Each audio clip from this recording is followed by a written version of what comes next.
साथियों,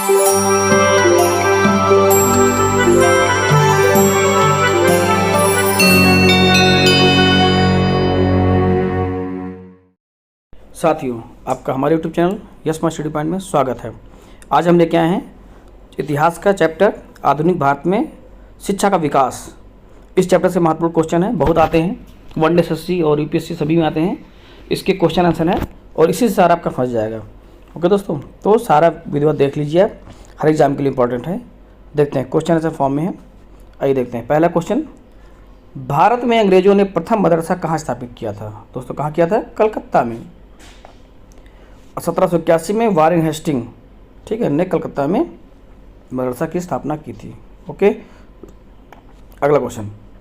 Asiatic Society of Bengal के संस्थापक कौन थे? तो सर विलियम जोन्स। बहुत इंपॉर्टेंट फैक्ट है, क्वेश्चन बहुत बार आया है, इसके बारे में कुछ जान लीजिए। इंपॉर्टेंट संस्था है। 1784 ये भी आता है ईयर में वारेन हेस्टिंग के सहयोगी सर विलियम जोन्स ने एशियाटिक सोसाइटी ऑफ बंगाल की स्थापना की ताकि एशिया के सामाजिक, प्राकृतिक, इतिहास, पुरातत्व संबंधी कला, ठीक है, विज्ञान तथा साहित्य का अध्ययन किया जा सके। 1791 में बनारस में ब्रिटिश रेजिडेंट जोनाथन डंकन के प्रयत्नों से के फलस्वरूप बनारस में एक प्रथम संस्कृत कॉलेज, ये भी बहुत आता है, खोला गया। मतलब संस्कृत कॉलेज की स्थापना किसने की? जोनाथन डंकन द्वारा की गई। ओके दोस्तों, आगे देखिए वैसे सेम क्वेश्चन आ गया।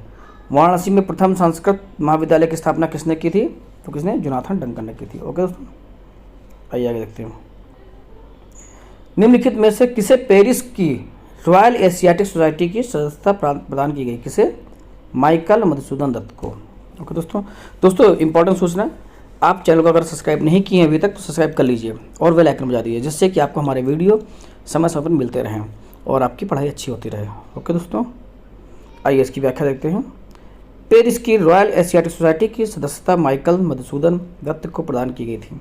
दादा भाई नौरोजी 1892 से 95 तक ब्रिटिश सदस्य संसद के सदस्य रहे।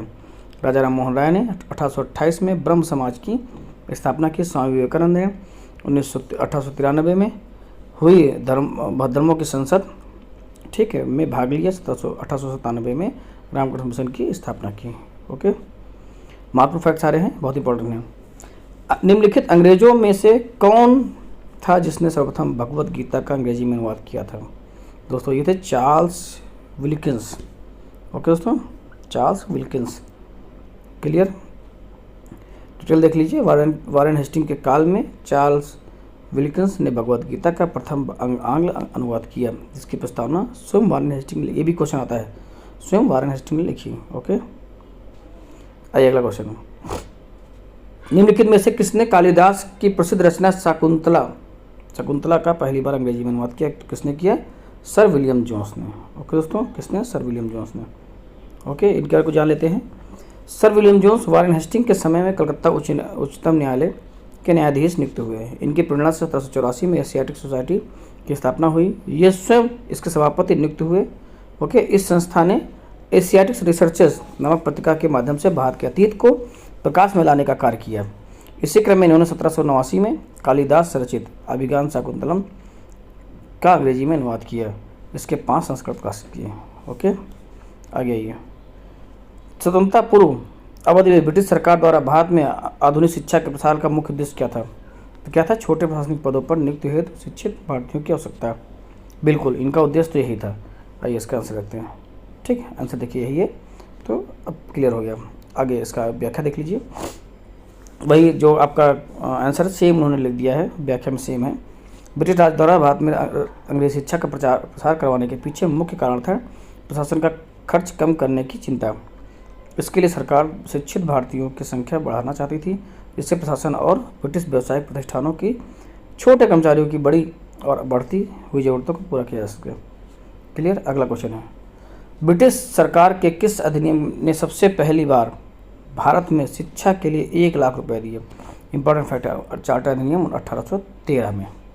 ओके दोस्तों, प्रतिवर्ष 1 लाख का खर्च जो है आवंटित किया गया था। चार्ल्स वुड का आवेदन पत्र निम्नलिखित में से किससे संबंधित है? किससे संबंधित है? शिक्षा से। क्लियर? अब इसके डिटेल पढ़ लीजिए, आप और क्लियर हो जाएगा। थोड़ा पढ़ देते हैं। वुड घोषणा पत्र बोर्ड ऑफ कंट्रोल के प्रधान चार्ल्स वुड द्वारा 19 जुलाई 1854 को किया गया था। ये भी आता है, कब किया गया था, 1854 को किया था।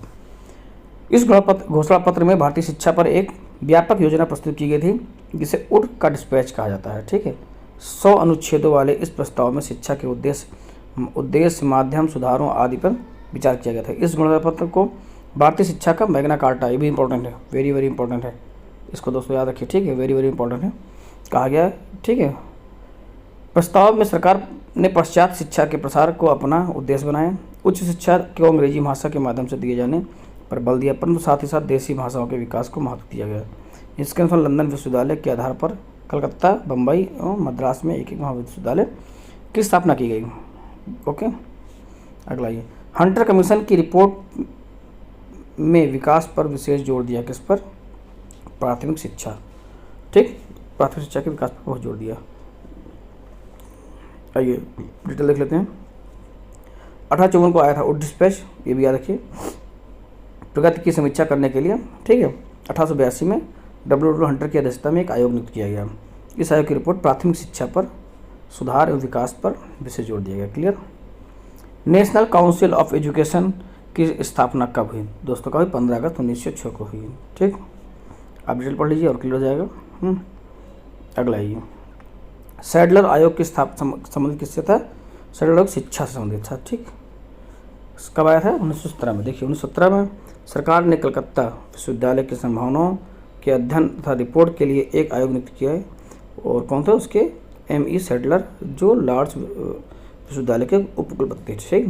इनकी अध्यक्षता में नियुक्त किया गया। इस आयोग का यह विचार था कि यदि विश्वविद्यालय शिक्षा का सुधार करना है तो माध्यमिक शिक्षा का सुधार आवश्यक है। इसने 1904 में विश्वविद्यालय अधिनियम की कड़ी निंदा की और यह भी बताया कि इससे कॉलेज तथा विश्वविद्यालय शिक्षा के ठीक ठाक समन्वय नहीं हो सकता है। अगला ये शिक्षा में सुधार हेतु ब्रिटिश सरकार ने सैडलर विश्वविद्यालय आयोग की नियुक्ति कब की? तो 1917 में। ओके, अगला ये लॉर्ड मैकाले संबंधित था। किससे संबंधित दोस्तों बताइए?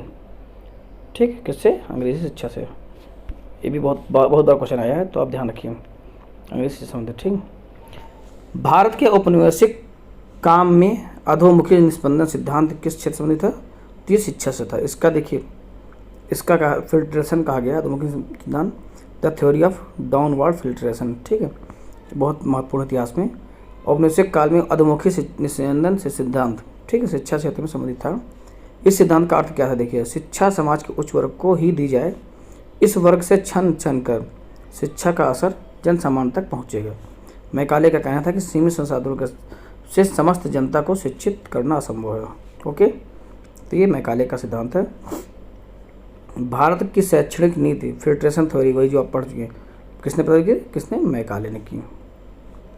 भारत की में आधुनिक शिक्षा प्रणाली की नींव किससे पड़ी?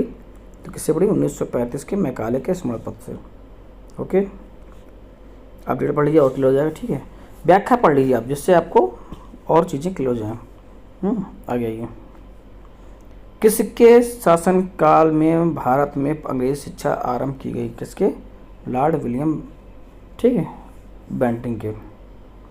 ओके, ठीक, बेंटिंग ने 1828 से 35 के शासनकाल में 18 मैकाले के प्रस्ताव को स्वीकृत कर भारत में अंग्रेजी उच्च शिक्षा का माध्यम मान लिया। ठीक है, अंग्रेजी को उच्च शिक्षा का माध्यम मान लिया। भारत में आंग्ल शिक्षा के समर्थक का नेतृत्व मुनरो और एल्फिस्टन ने किया, जबकि S.T.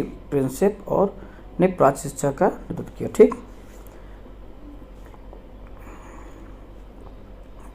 भारत में प्रथम 3 विश्वविद्यालय कलकत्ता, मद्रास और बम्बई की स्थापना किस वर्ष हुई? 1857 को। देखो दोस्तों, फैक्ट इंपॉर्टेंट है, याद रख लीजिए, नोट कर लीजिए कहीं, बहुत इंपॉर्टेंट फैक्ट है। किसके सतत प्रयत्नों से मुंबई में प्रथम महिला विश्वविद्यालय की स्थापना हुई? किसके? D.K. कर्वे। बहुत ही इंपॉर्टेंट क्वेश्चन है, हर एग्जाम में आने वाला क्वेश्चन है, इनके बारे में कुछ जान भी लीजिए। D.K. कर्वे के प्रयत्नों से मुंबई में प्रथम महिला विश्वविद्यालय की स्थापना हुई। ये महाराष्ट्र के समाज सुधारक और सामाजिक कार्यकर्ता थे। इन्होंने विधवाओं के उत्थान के लिए विधवा विवाह प्रतिबंध निवारण मंडली की स्थापना की थी। 1896 में उन्होंने पूना में विधवा गृह स्थापना की। उन्होंने स्वयं एक ब्राह्मणी विधवा से विवाह किया।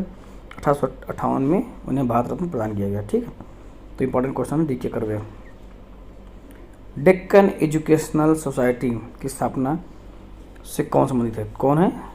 बीजी तिलक। ओके दोस्तों, आगे आइए। ठीक है, आप व्याख्या पढ़ लीजिए और क्लियर हो जाए आपको। आगे देखते हैं। निम्नलिखित कॉलेजों में सर्वप्रथम किसकी स्थापना हुई थी? किसकी? हिंदू कॉलेज कलकत्ता। ठीक, कैसे हुई थी देखिए। राजा राम मोहन राय आधुनिक शिक्षा के सबसे प्रारंभिक प्रचारकों में से एक है। 1817 में इन्होंने डेविड हेयर एवं एलेक्जेंडर डफ के साथ मिलकर कलकत्ता में प्रसिद्ध हिंदू कॉलेज की स्थापना की। मियो कॉलेज की स्थापना 1875 में अजमेर में हुई।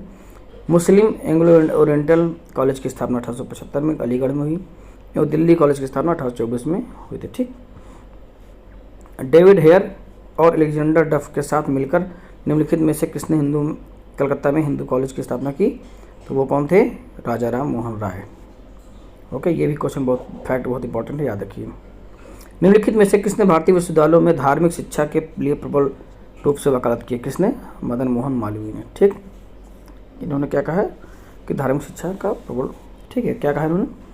धार्मिक शिक्षा के लिए मदन मोहन मालवीय ने प्रबल रूप से वकालत की थी। मदन मोहन मालवीय अग्रणी राष्ट्रवादी तथा देशभक्त थे। वे आरंभ में एक स्कूल अध्यापक तथा बाद में व्यवसाय से वकील रहे। ओके, बनारस हिंदू विश्वविद्यालय का शिलान्यास निम्नलिखित में से किसने किया था?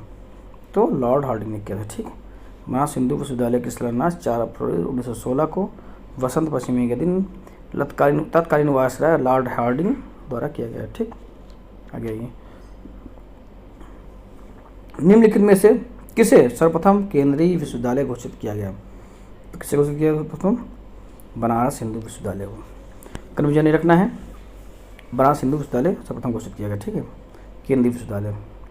दिए गए विकल्पों में देखिए क्या दिए गए। केंद्रीय विश्वविद्यालयों में बनारस हिंदू विश्वविद्यालय महर्षि से पहले केंद्रीय विश्वविद्यालय का दर्जा प्रदान किया गया। ठीक है, इसकी स्थापना 1916 में महामना मदन मोहन मालवीय जी को जाता है। ठीक दोस्तों, ये थे महत्वपूर्ण क्वेश्चन आंसर।